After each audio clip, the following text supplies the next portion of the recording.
Isa sa mga tools na paborito kong gamitin to, katropa. Kasi mahaba, may parang spike yung ngipin-ngipin niya. Pag inipit mo, hindi siya dudulas. Pagkatapos, matalim po yung cutter to.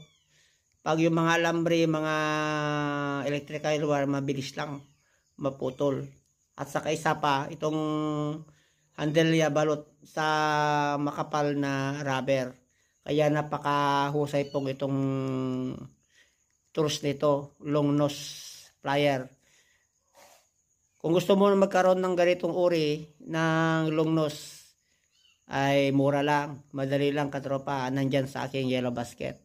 Napakamura lang dito sa TikTok. Pag binili mo yan sa labas to, mahal. No? Magti 300 pesos to.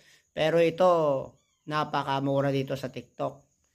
Hindi gaya sa labas. Ito kasi, direct supplier na tayo. Kaya napakamura. Tingnan mo, 3 years na may ginagamit ko. Talagang gamit na gamit ka, katropa.